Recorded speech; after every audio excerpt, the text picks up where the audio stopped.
ને મિત્રો મજામાં.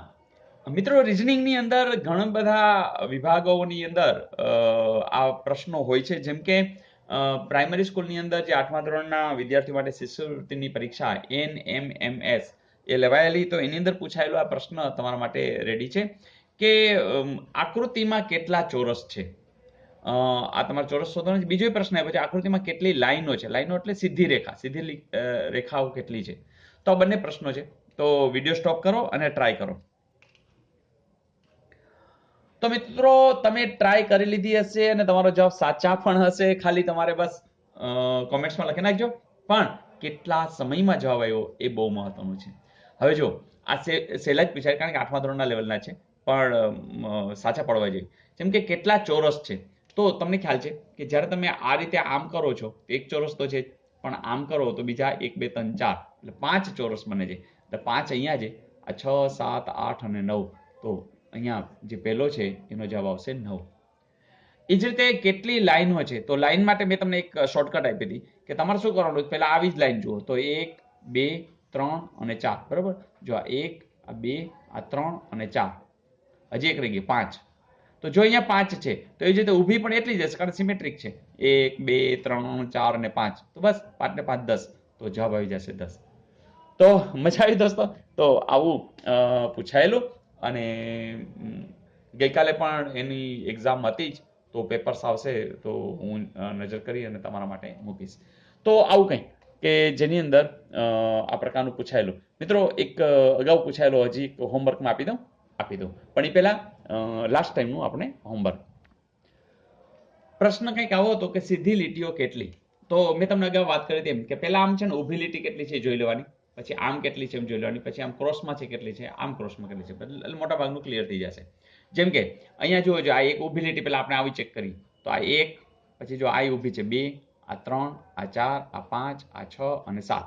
ઓકે, 7. તો હવે આડી જોઈએ, આવી કેટલી છે, તો 1, પછી 2 3 4 5 6 અને 7. આમ તો 7, આમ 7 હોય એટલે 7 હોય જ, કારણ કે સિમેટ્રિક છે. તો 7 ને 7 14, તો એનો જવાબ શું આવશે? 14. અહીંયા આવી જાય. તો ચલો આવી લીટી કેટલી છે, તો કે 1 2 અને 3, પછી ઊભી કેટલી છે, 1 2 3 4 ને 5. ઓકે, પછી આમ ક્રોસમાં કેટલી છે, 1 અને 2, પછી આમ કેટલી છે, નથી. તો બસ કામ પતી ગયું. કેટલી છે, 5 ને 3 8 ને 2 10, એનો જવાબ કેટલો આવશે? 10.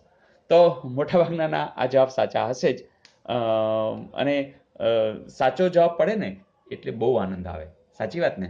તો વેરી નાઇસ. ચલો આજનું હોમવર્ક તો બધા લોકો પ્રયાસ કરશે. તમારા મિત્રોને પણ આ પેટર્નની અંદર જોડી દેજો, જેથી કરીને એમનું પણ ગણિત અને રિઝનિંગ પાવરફુલ થઈ જાય. જોઈએ આજનું હોમવર્ક. પ્રશ્ન મિત્રો એટલું જ છે કે અહીંયા જે આકૃતિ આપી છે એમાં કેટલા ત્રિકોણો છે. જવાબ તમારી સામે છે, ABCD.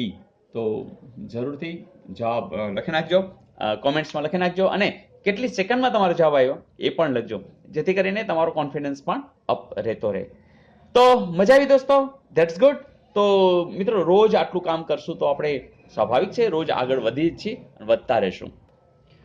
મિત્રો આપણે કિશનભાઈ વ્યાસ છે એ કહી રહ્યા છે કે સર તમારા જે વિડીયો છે એ જોવાની ખૂબ મજા આવે છે અને મેથ્સ છે એ આવડતું જાય છે.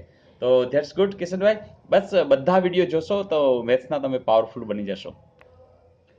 અને એ જ રીતે પરમાર પ્રવીણભાઈ કહે છે કે સર મેં એક્ઝામ આપી તો વિડીયો સ્ટોપ કરીને, એક્ઝામ નથી આપી એમ, પણ વિડીયો સ્ટોપ કરીને મેં જોયું તો બધા જ સાચા પડ્યા. તો એ જે આવડ્યું એને લીધે કે જે તમારા કારણે જ આવું શક્ય બન્યું છે અને ગણિત આવડવા માંડ્યું છે. તો મિત્રો એ તમારો પ્રેમ છે, પણ તમે જેમ પ્રેક્ટિસ કરશો એમ તમને હજી પણ વધુ આવડવાનું છે, એ પણ મને ખાતરી છે. તો બસ મિત્રો વિડીયો જોતા રહો અને આજુબાજુનાને પણ શેર કરીને જોડાવતા રહો.